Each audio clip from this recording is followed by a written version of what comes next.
Robin works with business users to bring requests to the council, and then seeks to request community completion. He has 2 sons, 3 grandsons, 3 step-grandsons, and 1 granddaughter. Hi guys. So we're just going to jump right in. Hope everything works. So this one is one of those interactive ones. So if you want to respond to Poll Everywhere, you can take a minute and go to the Poll Everywhere, pollev.com/OhioDOT. So I'll give everybody a minute to do that. It's the same one as yesterday? Same one as yesterday, so you should have it in there. And if it asks for which presentation will be, I think it's about that now. All right. Ready? Oh, yeah. How many technology council members can you name?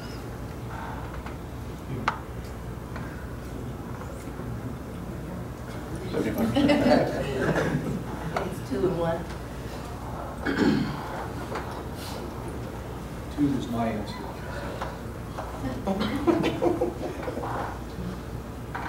All right. So now, when Larry, we got a 5. All right. Are you ready? Yeah, now I think Larry's going to do some introductions. Yeah, I'll just go ahead and introduce all the folks at once, and easier that way. Starting with Missy Andrews.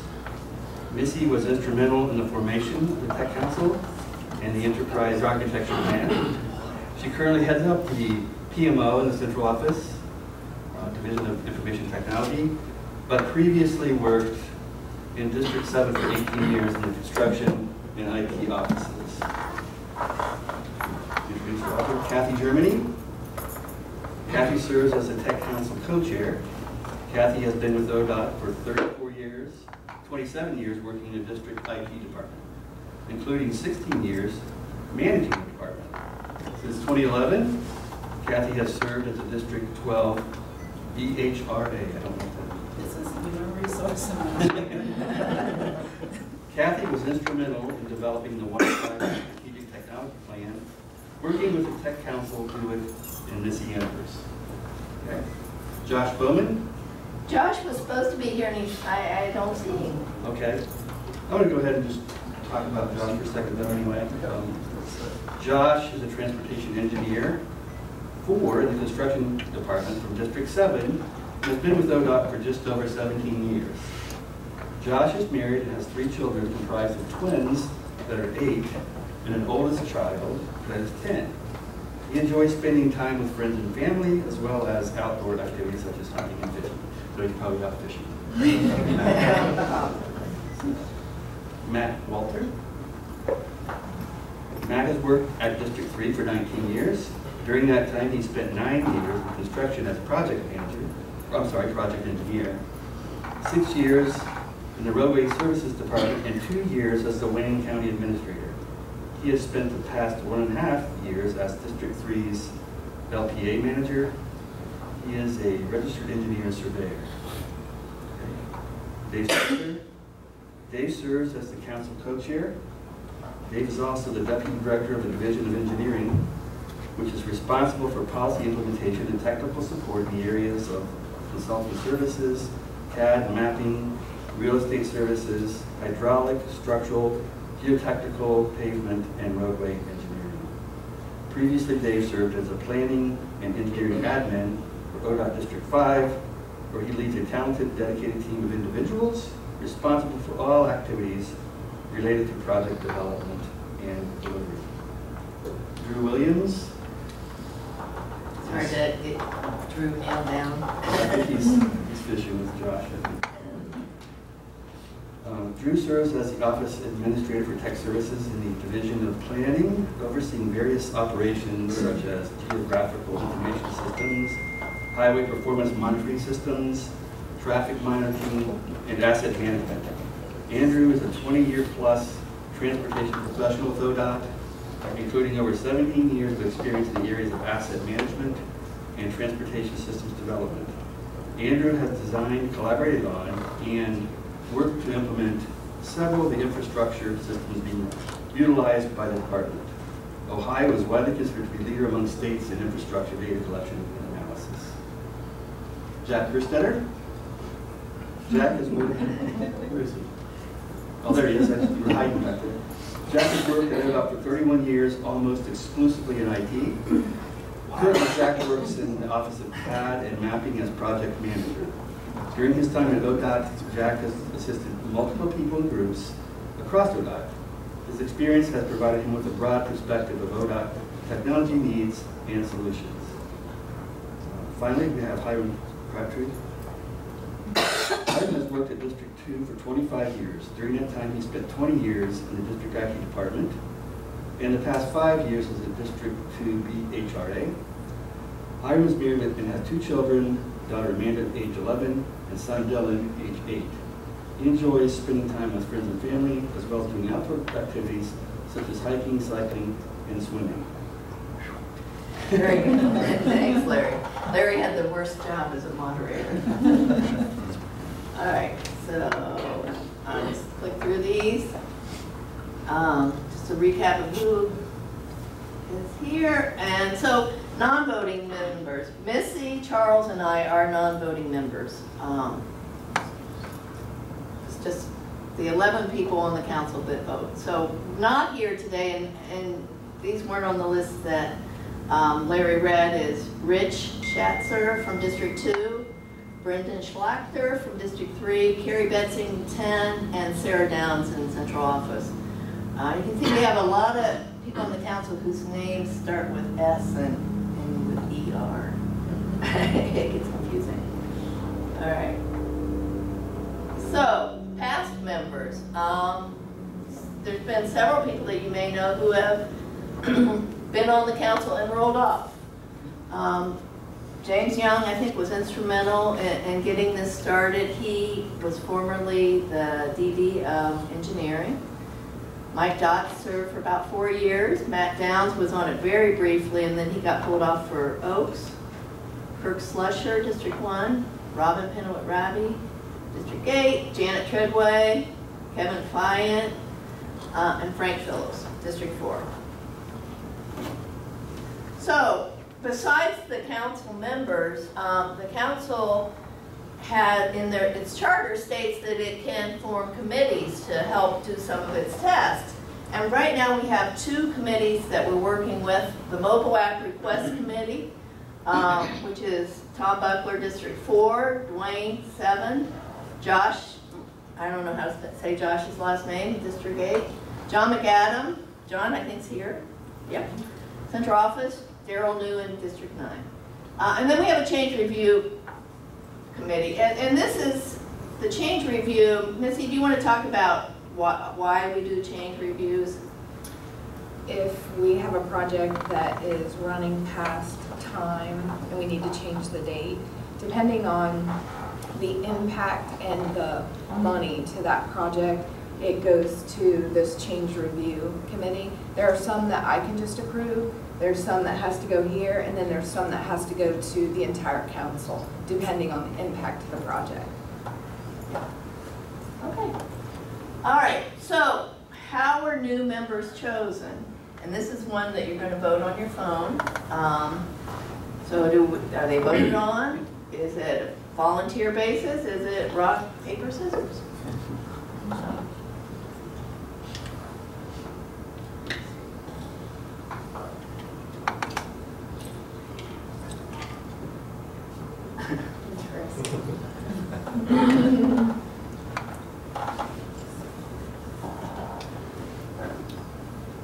All right, so it kind of, I think you guys don't know how you get on the tech council. Looking from your answers, because they're kind of all over the place.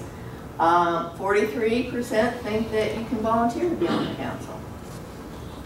Oh, it's changing.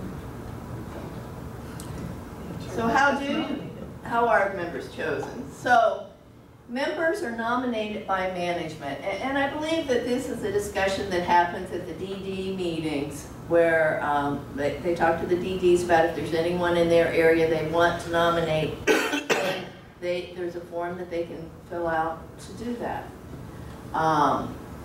They submit their applications, and a final selection is made by the governance board, although a lot of times the tech council will make some recommendation as to who we think would be good members. Governance board doesn't always agree with us. Does everyone know what the governance board is? So the governance board is the assistant directors. So Jack Marchbanks, Sumner Simpson, Lloyd McAdam. That's the governance board. And the tech council is primarily a cross-functional representation of ODOT. We want to have people from all the different areas. And that is the main thing that, in my experience, that the governance board has looked at. They always want to make sure we have somebody from construction, somebody from maintenance, and that is why members are chosen. The charter also states that the council shall have 2 co-chairs, one from the districts and one from central office.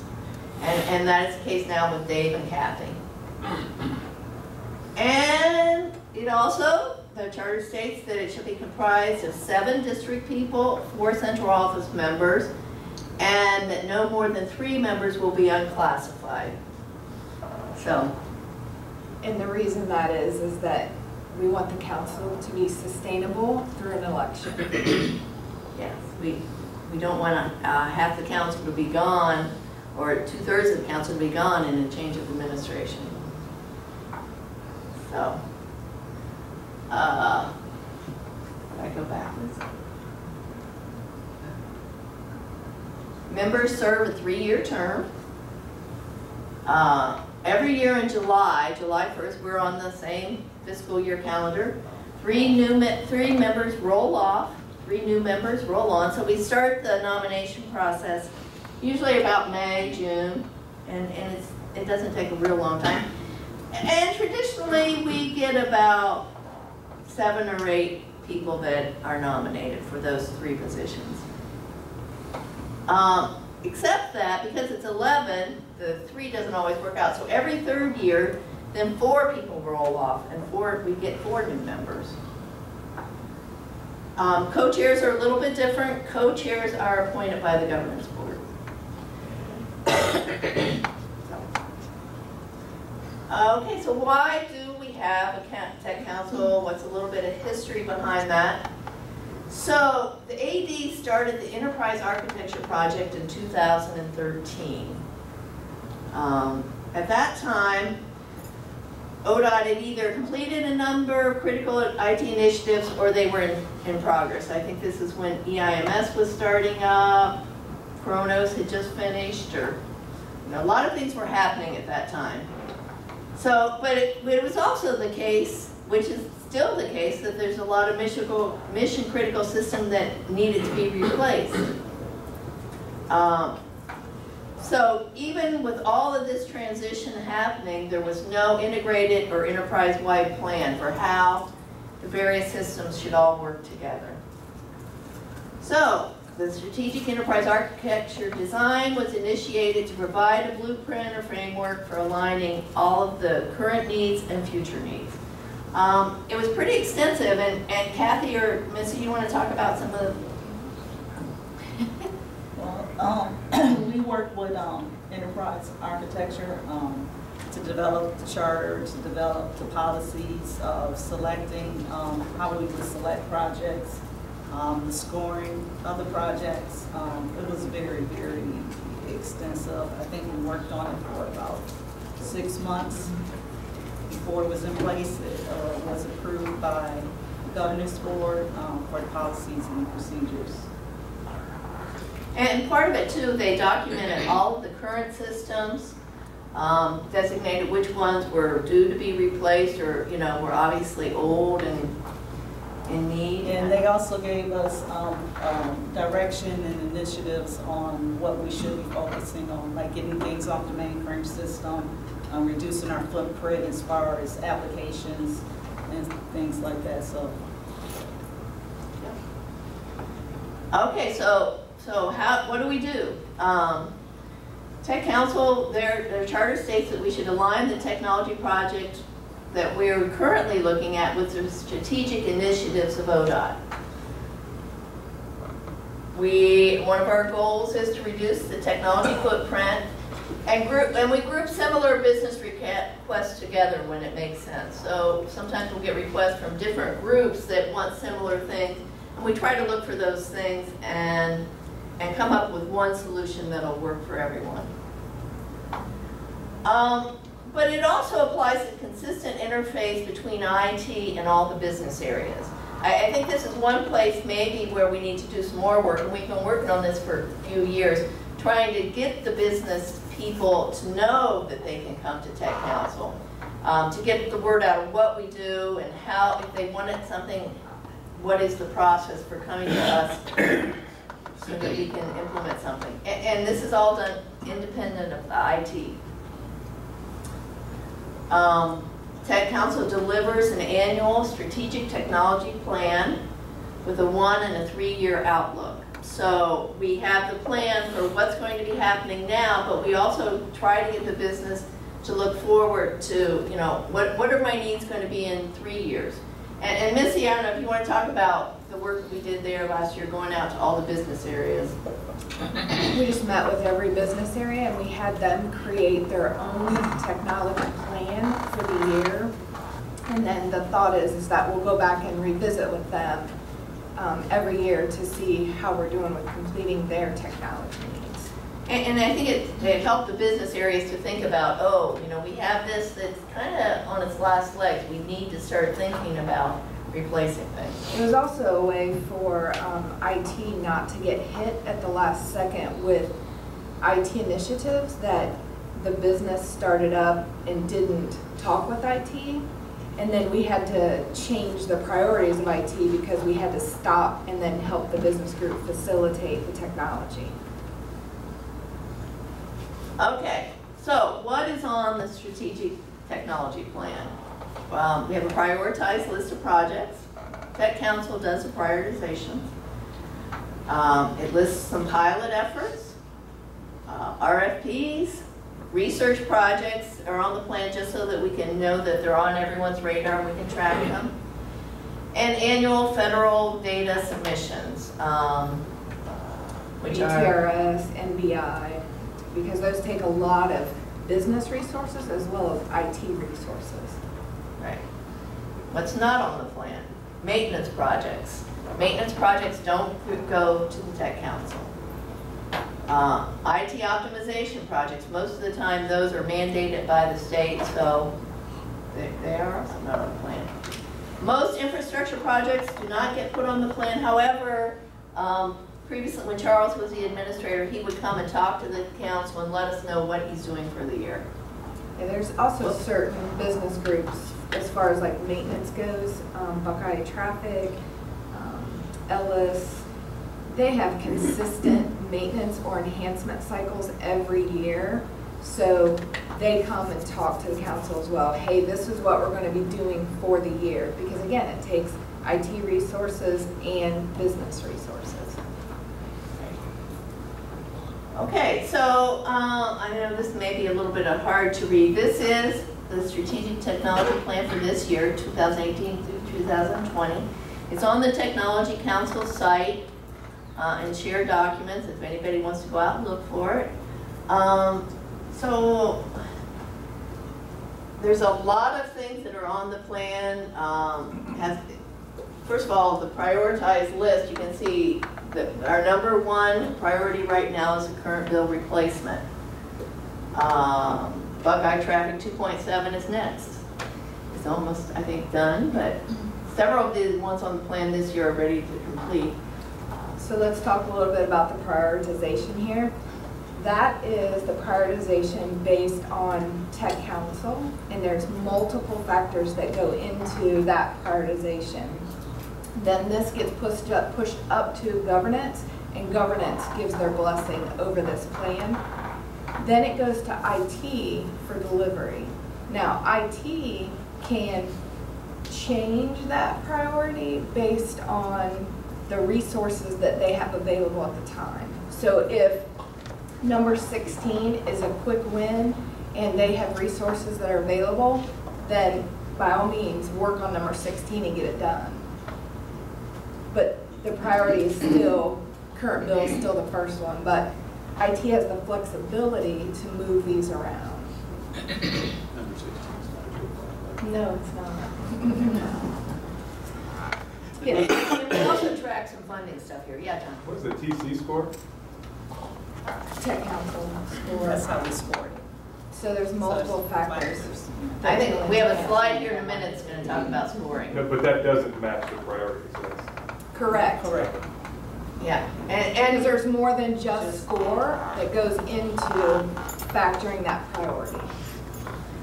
And sometimes it'll be governance board input. Governance board say, no, no, no, do this first. They override us. They have all final say. Yeah. All right, so we also have the PM dashboard, which is maybe not part of the tech council, but we wanted to show this so there would be no confusion between the two. This is a PM, I don't know, Missy sends out a link to this every month. We work really hard to put it together, and it shows all of the Technology Council projects, and it includes the status. Where are we adding the project? Is it green, yellow, red? It includes all the maintenance plans, the RFPs. Some of the things that aren't on the technology plan are on the status report. So the dashboard, we put it out every month. Each project by phase. Things not on the technology plan. It also lists all our completed projects, going back for a year or two. And that list keeps growing. Maintenance projects, infrastructure projects. Okay, so this is another one where you get on your phones. If you have a request, you want to buy new software, you want a new project to do something, how do you do that?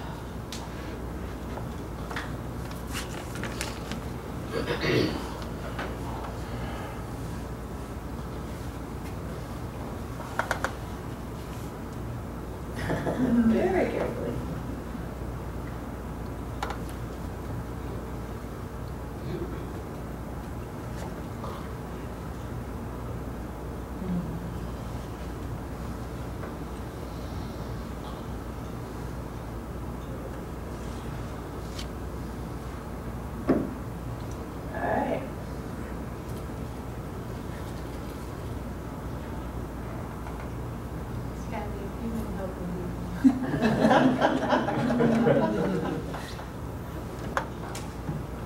All right, so how do you submit a request? Well, you can send me an email. Because people don't know the process, they just contact me, I will help them through it.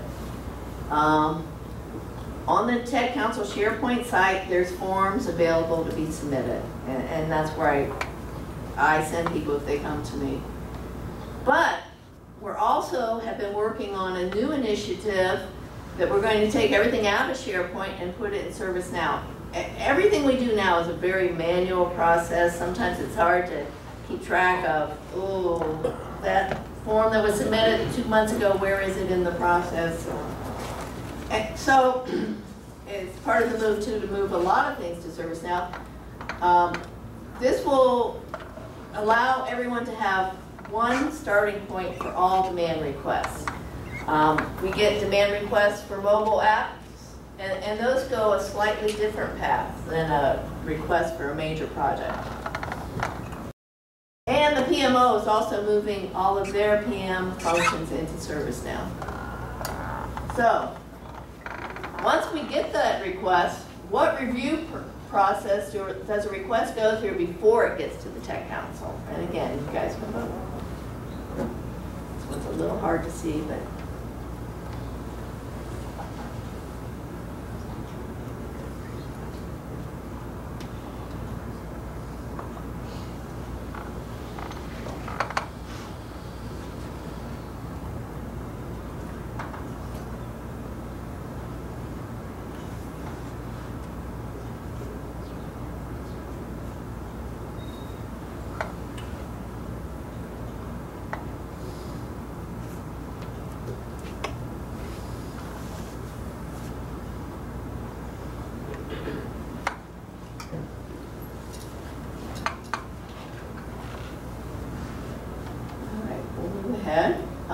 so for a new hardware, new software request, If I get a request in, a project origination checklist, I verify that we don't already own that software or something very similar.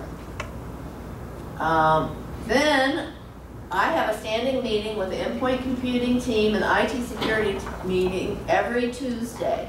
And at that point, they review the request. If the endpoint computing team says, no, this is not compatible with our environment, we have a Java issue or whatever, or IT security says, no, this is a dangerous application, it violates some of our security rules. If either of those teams says no, then the request is dead, and I contact the people. So they both have to agree that, okay, this is okay to go forward. Then, every other week, this is a new thing that we started, we have an architecture review meeting to get their input. And usually they won't say yay or nay, but they will give input on how they think it should move forward. You know, be sure to tell the people that they need to start thinking about this or something. That, and we've only had a couple of architect review meetings, so this process is kind of evolving. Data integration meetings. Katie is heading up that group. We have only had a few requests come in. So far, there was no need to do reviews for data integrations. That, I think we will have instances where that is needed. And another thing that happens is the kind of outside of this process, that the help desk will get an email that says, please install this software. Or, you know, I want this software. So they will forward those tickets to me, and then I kind of work it through the process. Make sure that we don't already have it. If it is software, you know, meet with the ET, BCT, and IT security. So that is a checkpoint that we have so that people aren't just installing software willy-nilly. Okay, so we talked about a lot of things now. So how do we prioritize projects? What do we look at as a tech council? Alignment with the strategic initiatives, regulatory and policy directives, agency utilization levels, priority of the director and assistant directors, or all of those things. Well, each project, if it gets to the POD stage, we do score them. We saw that John had pointed out the Tech Council score on our form. So we scored it on all of these categories. And I'm not going to read these, but we'll just go through them. This one's kind of a big one because we'll have systems that are failing, or the data is insecure, or we have duplicate data. That is something we really look at. Regulatory and policy is a biggie. If it says it's a mandatory directive, then that ups its score. Impact on operating budget. We have very few projects that actually earn money for ODOT, but we have a lot that will save us money. You know, it'll streamline the processes so much that we can eliminate, you know, a couple job functions. Does it support the transportation network? Enhanced data integrity. Agency utilization level. So it's scored on whether it's something that's just for one office or multiple office. Is it just for central office? And the larger the impact to the agency, the higher the score. And it's system integrations. So Robin, just stop this. Oh, you have the qualifiers. All right, good. All right, yes, project qualifiers. Transformation of staffing. So I don't know if any of you guys want to talk about this one. I think this is one where we can eliminate some job positions, or, you know, streamline the effort required to do something. Oaks has always been a big one. Impact to Ellis, and maybe an Ellis replacement at some point. This one, I don't know. CES. All these were identified by the Enterprise Architecture Group. So we give an extra scoring or If it helps if solve it helps one of these solve one problems. of these. Yes. RIMS. Asset management tools. We have a big push if it's an asset management tool, it helps. Business intelligence. Mainframe replacement. So some of the goals originally set out by the enterprise architecture team, we still haven't accomplished all those goals. IT optimization, partner self-serve, and document management. Oh, sorry. Question back on the scoring. So a lot of it seems to be appropriately so very focused to the volume of ODOT personnel that this affects. Our efficiencies, our staff numbers, stuff like that. But a number of the requests might be targeted at a small group of ODOT businesses, but have a larger impact outside of ODOT. Construction is one of those examples, or it might only affect the division of construction, but then all the contractors that work with ODOT get affected by it. That is Operations taken would into say way. consideration. So there's actually, these are the project priority qualifiers that were identified in the strategic architecture. But again, we also look at the strategic initiatives of the department. And that entire score sheet, if you go through it, it goes through every one of the initiatives strategically from the department. And then the third qualifier is this. What's the third one? Do you remember? Whether it's regulatory. Oh, if it's regulatory, that of course gets a higher qualifier. We also purposely did not take into whether or not you come to the table with money. Because if you are an SPR group and you have money all the time with SPR, that's all we're ever going to do. The operational side of the house, construction, maintenance, they would never get a project on the list. So money is very small in this overall scoring criteria. Yeah, Mike. The scoring process seems to cover a lot of different items, but the governance board can change that priority. What factors are they looking at that aren't covered by the scoring process? If it's a governor's initiative, What's he looking at then that isn't included? Election. And it can also just be a pet project for one of the assistant directors. So it's subjective, is that what you're saying? Yeah. Okay.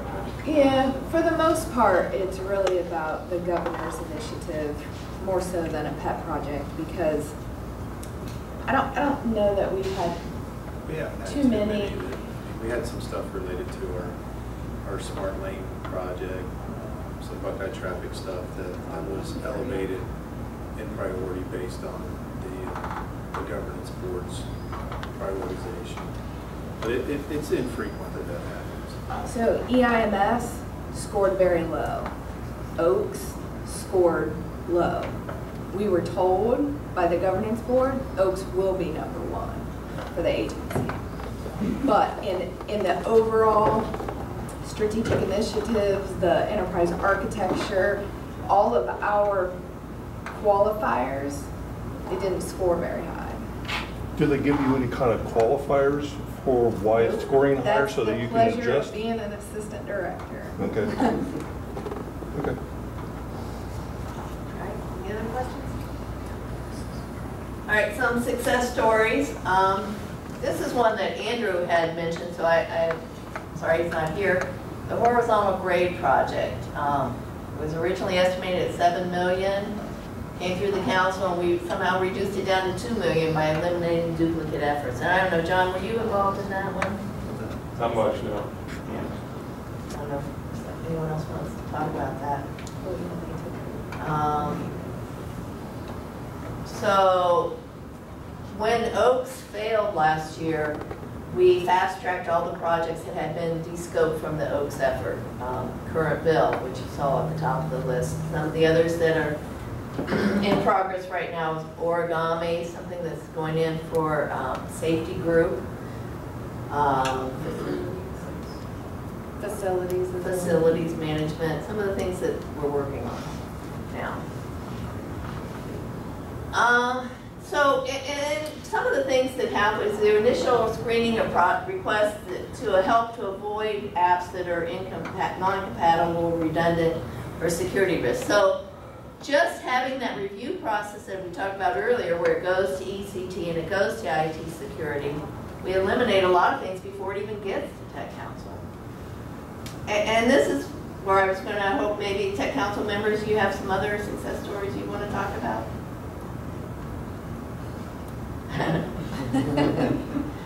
One of the things that comes to mind to me is the document management system. Because when we reviewed the Falcon request is something that's going in for tech services now. Because, you know, we've talked a lot about we don't want to have multiple systems. So we have ProjectWise, which is also a document management system. We have Falcon. BHR people use OnBase, yes. So we had a very long discussion about what can Falcon do that those other document management systems can't do. And there was a very strong case for having Falcon, even though it's another document management system. One of the things that we had the pilot do is work with the ProjectWise people to make sure that documents in Falcon would also be compatible with ProjectWise and try to get it to work together. All right, so member stories. How has the council changed since its inception? And Kathy, you might be the person right now, you and Missy, that have served the longest on the council. Did you?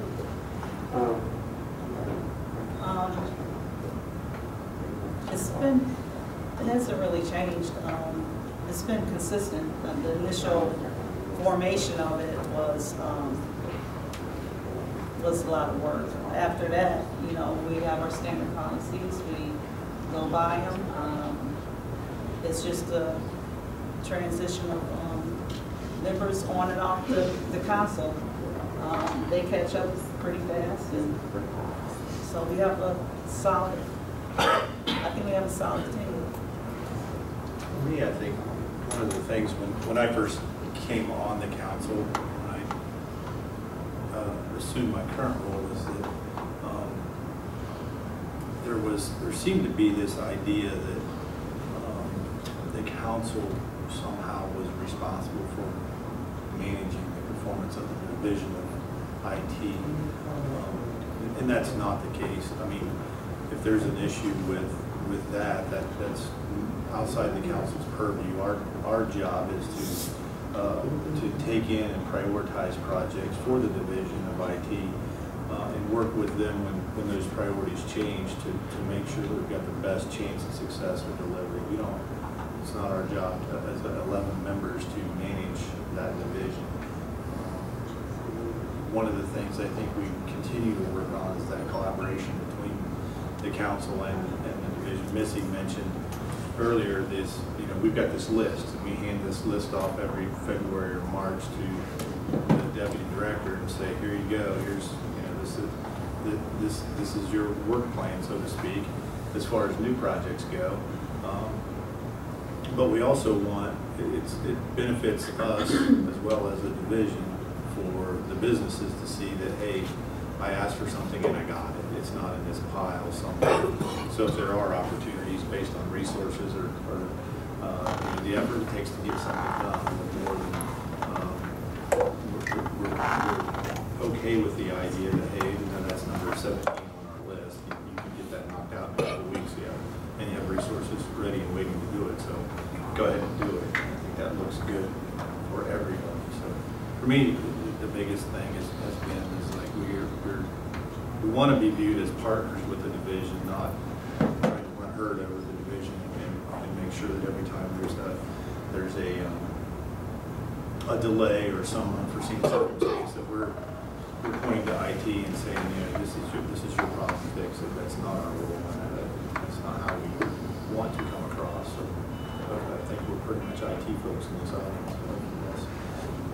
You guys are all familiar with that process. All right. Can the council survive a change of administration, which is going to be happening soon? So I think Kathy and Missy kind of addressed this a little bit in the fact that we do not have classified members, or is it classified, unclassified? We don't have too many of those. We have a charter. We have a policy and procedures so that provides some continuity. We've also heard, we have a DAS member that sits on our council. He comes to all the meetings. There's two, actually. Ken and Dave Blackstone from Oak Grove attends. Yeah. So those DAS members take what they've heard in our council back to DAS, and DAS is very interested in maybe starting up tech council bodies for other agencies. Yeah, they like the concept. They like what we do. All right, so questions for you guys? John? Is it safe to assume one of the things that council has achieved is increased communications about IT? I know from one business perspective, it has definitely helped with communications both about the council itself. I think Robin has played a big part in that. And she always reminds us of the process. And then even when we get into council meetings, it has helped tell the bigger story of what IT is doing. And then it sounds like maybe even DAS has helped those communications. That's one of the things, from the outside looking in, it appears that it's helped the communications about what IT is doing. I mean, that's a good point. One of the things that isn't shown up there is the Tech Council has the business group come to the Tech Council meeting and present their project so that we hear straight from the business as to what they're trying to do versus just reading the document. In the beginning, we just read the document, and depending on if you were a really good writer, you may score a little bit better because, and there were things that the council would find, well, I think they mean this, or I think that based on my knowledge of the department and the business, they could have scored higher here, but they didn't include that in their section. So, knowing from our experience, do we go ahead and give them that higher score, or do you rate based on how they wrote? And so I don't know, for the last year, I think we pretty much have the business come in and just present. So we have that knowledge and the written document. Being from the district also, it's nice that we'll hear a POC from the owner, and we can take it back to our district and say it's from the planning engineering. We'll say, hey, this is what we're talking about in Tech Council, and they're like, oh, that'd be great if you could get that done. So it's nice communication back to the districts.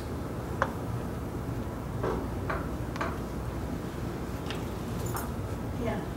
Can members stay on the past 3 years? It has happened. For instance, this year we didn't have members roll on, roll off because of the coming administration change. We wanted to provide continued continuity into the next administration by not having people rolled off, because there's also the chance the new administration will want to change the members out. So, Another thing that we try to do is get representation from every area of the business.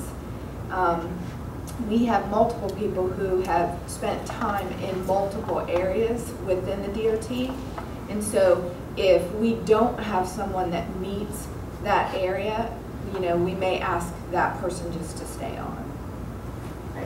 The policy allows, or the charter allows, for people to be renominated. One of the other reasons we didn't roll off people this year, we talked to governance. One of the things that governance, that's also in our policy, is that we deliver a fiscally constrained technology plan. That's kind of tough when we don't know when we're delivering the plan what IT's budget is. And Or so, any business or budget. any business budget. so that makes it, and there's overlap in who's funding what, so that makes that kind of complicated.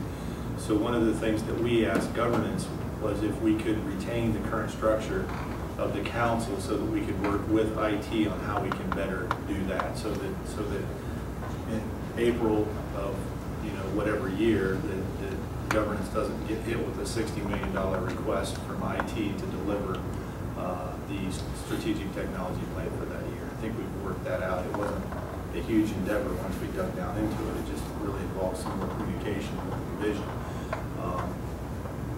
But Stephen, to answer your question, yeah, there's an opportunity for people to be renominated, but they still have to be by governance. They have to request, but governance still has to say yes, this person can stay. Speaking of money, I understand Tech Council doesn't factor in who's funding it or whatever, which I think makes sense because it's about business and ODOT. But I have personally received several questions from different business units on how the funding council, which is kind of a mystery not only to me but others, how that plays with what you guys are doing. There seems to be some confusion or lack of understanding there. I don't know what to tell those folks, to be honest, because I don't know how that fits in. I don't know enough about it, and I don't know if any of the tech council members are also on the funding council or not. So we're very fortunate I'm on the to funding have Jennifer council. on the funding council. So, yeah, so essentially the funding council is going through the budgets that are submitted through the businesses, so both the operating and the capital budgets. So when Dave's talking about the amount needed to complete the projects, whether it's, resources and consultants to get all those projects done, the funding council is evaluating all those needs at one time. So the funding council actually sat through all the zero-based budgeting meetings this past year. So they sat through all the district work plans, they sat through all the central office businesses, looking at both their operating and capital. So they're asking questions, about priorities, and obviously we had a big hole this year, so we were having to make some hard decisions. And so the tech council and the needs that come through IT's operations, as well as any other, I guess I would say, capital activity or hardware or software need, were evaluated by the funding council. And that brings up another point too, that we, as the council works closely with the TAM audit group, we try to have TAM come in about every 3 months or so and give an update on where they are in their processes. And we also get requests that this is obviously an asset management request. We refer it to TAM. TAM may have it for a year or so before it comes back to the council for finalization. We work with the TISMO group. We've had, Tom Corey maybe is supposed to come in. Tom's a hard man to Well, I can just speak for like culvert management. That group was asking for a management system for culverts. When it came in, we knew it had an asset component, so we sent it straight to TAM. By the time they got through the TAM process and the collector application, that they no longer wanted the culvert management system, because I believe through collector and TAM DST, it may meet their needs. So we were able to take an entire management system off our plan. So, yeah, we do work with other groups, and it does sometimes, there's a lot of overlap between what the groups do. We've had Oaks, throughout the Oaks project, Matt Downs would come in and give us an update. The same with the new ODOT website that's going up. They come periodically and give us an update, because that's a huge effort also. Now that was one that did not go through the tech council process, that we were told by the governance board at that time, we are going to do this, and the Office of Communications is going to oversee it. Now we've had some changes with that due to issues with the technology, but that sometimes that just happens. Okay, yeah. Do any other agencies do something similar to this? And second, since we do this, do we get any credit for it when it goes to the the controlling board that, oh, they went through the TC, so it must be okay? I can't speak to other agencies, but no, we don't get any kudos from the controlling board that we've vetted this process. But Ken Gapsch tells us that one of the things he does is let DAS know that, hey, ODOT's going to be bringing this to us to purchase, and his role is partly to explain to DAS why we need it, which should alleviate some of our hurdles. I'm not sure it really does, but in theory it does. There's another tool that DAS is using called Decision Lens that we also have to enter our stuff into Decision Lens and have, it's a scoring process there. Decision Lens is mandated that all other agencies use it. It's a software that was originally developed for the NFL draft. There's so many NFL players out there, you know, college players going into the draft, that it was developed for them, NFL people, to try to rank who they want to pick in the draft. So they expanded on it, and now it's used for project prioritization. We're mandated by the state to put our projects into it, and also to complete scoring in it. It's a dual process for Robin. We did try, the council tried to take our scoring process and put it into Decision Lens. We tried it out for a few months, and it didn't work for us. So Robin just has to do dual duty, because they want a complete statewide look at projects. So after I take the tech council score and try to translate it into the Decision Lens score and update that. Anything else? So now that you guys know the process, you can maybe try to get nominated, although you're mostly IT people, so you can't get nominated. Unless you're from a district. District IT folks can be voting. And I think that does happen. People really want to get on the council, and they'll talk to their supervisor and ask to be put on, or ask to be nominated. One other thing I do want to say before we close, we have one member who is retiring, Kathy Germany. It has been with the council since its inception, and Kathy's leaving ODOT at the end of September. So we will have a new co-chair.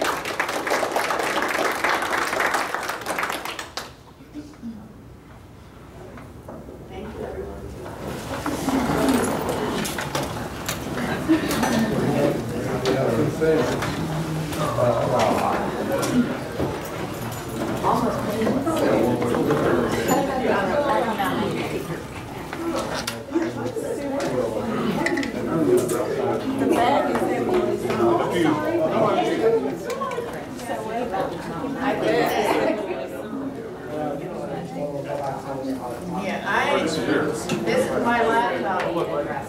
Well, as long as it's compatible. But the O drive might be a problem.